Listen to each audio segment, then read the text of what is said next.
Good afternoon, everyone. Welcome to the pre-match press conference ahead of our game against New England Revolution. We have head coach Nick Cushing.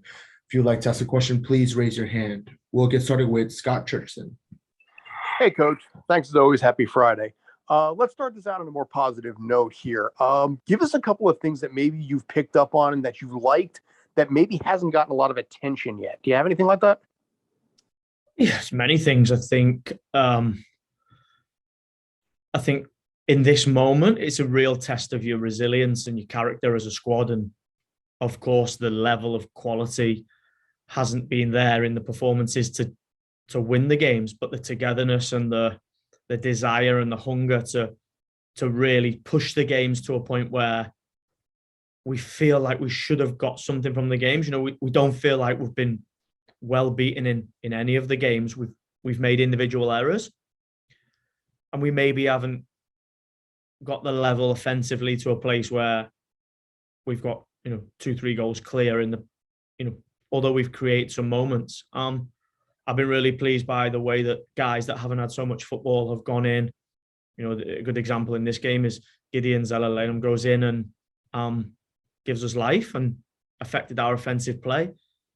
Vuk went in and showed that even though he hasn't played so much football, that he's kept himself prepared and he had a good impact on the game. So, of course, there's many positives, but we're realistic as well. It's a hugely disappointing run. Trey? Hey, Coach. Going against New England, I'm wondering, it's been a little while since you faced them. They're also going through a little bit of a tough time. From what you saw in the last game on Wednesday, what are some of the things you might be focusing on going into that match? I think for us, it's about trying to improve on the performance in the areas that we feel we can be better. With lineup changes and inconsistency in the 11, it's going to give us inconsistency in trying to affect the game and perform the way that we want to. But we have to keep working. We have to keep looking at the performance in the areas, the goal, the second goal, a set play, the second goal in Orlando, a set play. We have to look at these moments and we have to have more concentration. We have to focus better in those moments because, especially in the DC game, DC don't have so much. And of course, we don't have enough as well in our offensive play. But we have had those moments this season, of course, with different guys. But we have to keep striving and keep aiming to get the performance more consistent over the 90 minutes. Chris Campbell? Hey, Coach, you mentioned Gideon. What was it about his play that you liked from the other night and, out of that position? And is that something that we can maybe see more of in the near future? I think Gideon is he's technically gifted. So in a game where you're going to be pushing the opposition, and I knew with the team that we had and the mentality that the team have is that they were never going to give up. We were going to push DC at 1-1. We were going to try and push the game to win.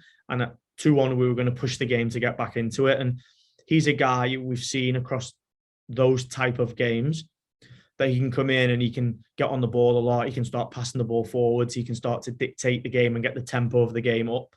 And I thought he'd done that well in the second half when he was introduced. Michael Andre?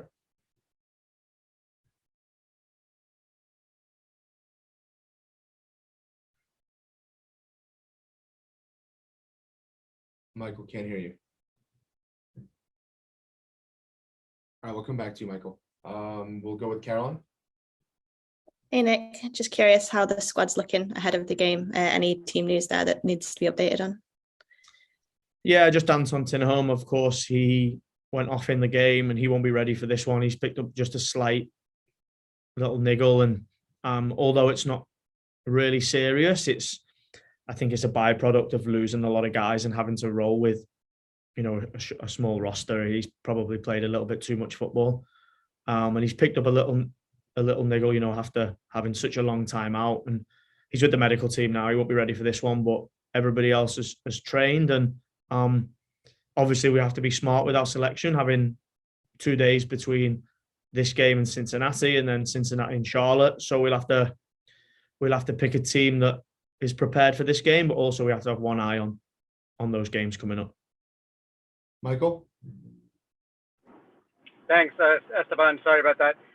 Nick, I'm just curious, when you're looking at the training sessions, are you focused more on the errors defensively or on the offense? I know when you first took over, you said that one of the things you were trying to work on was to eliminate those easy goals that the team was conceding. I don't know if that's changed now. I think when you're in a place where we are and you play every 2 days, every 3 days, you don't train so much. For us, it's about preparing for the next opposition and, of course, preparing the team to go on the pitch prepared to win. But at the same time, we have to look at freshness, recovery. We have to look at people returning from injury. We have to look at players available. There's many things we have to look at in this moment. But there's not so much training at the moment. Roberto? Hi, Nick. Rough patch of injuries right now, especially down the middle of your defense between your 2 6s or 5s and the center of defense, things are bad. What's going on with Thiago Martins? Is he going to be ready for the game, especially considering that it's on turf and that might not be a positive? And then also, answer that one first and I'll get to the second one. The guys are working hard. We have Alex Cayens, Thiago Martins, Keaton Parks, all on the training pitch and close. It's day to day at the moment with where we are with injuries. It's day to day. So today was a positive day, but it wasn't a day that I can confirm that they're going to play. Tomorrow will be again another important day to see whether we get these guys for New England. But of course, we then have a 2-day turnaround. I think that Cincinnati and then a 2-day turnaround. So we have to consider all the squad at the moment when we have those guys returning, and then it's a real crucial part of the season. We have to take each day as it comes.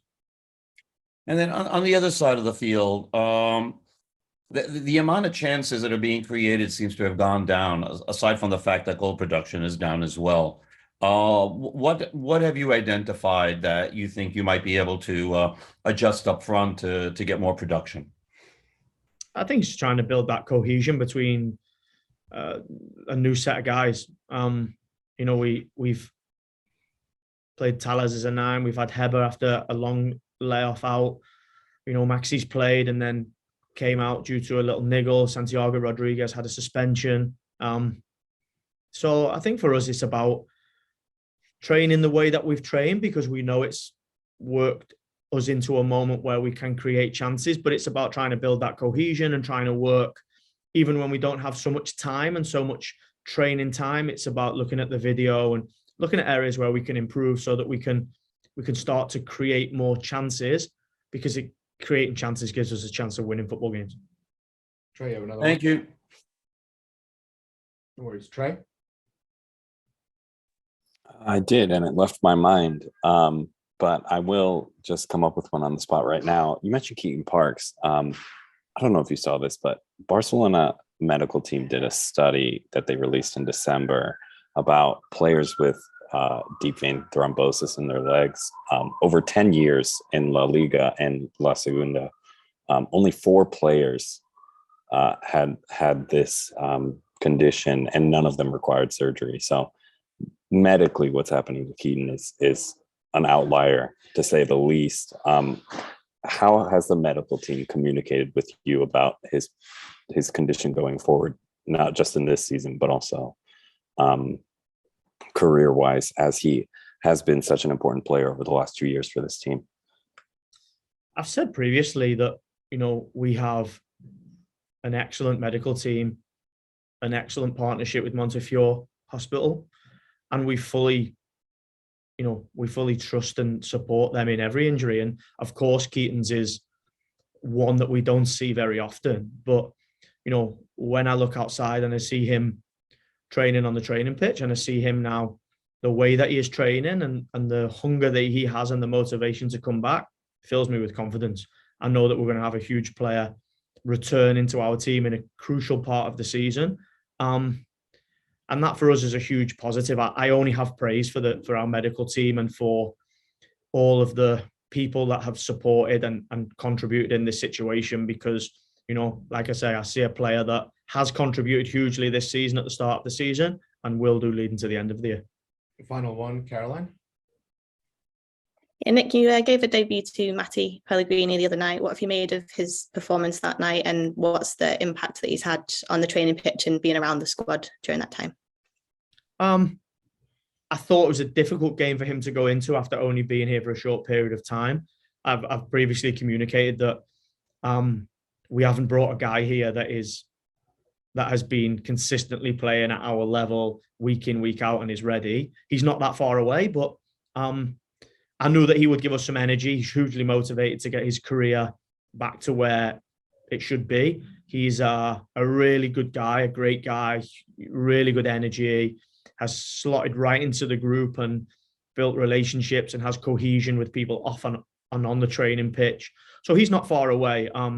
It's not crazy to think, you know, that he could start the game this weekend. When I look at New England, Cincinnati, Charlotte, he will definitely play a lot of minutes across that week purely because of the number of guys that we have and the quality that he has. Great. Thank you, everyone.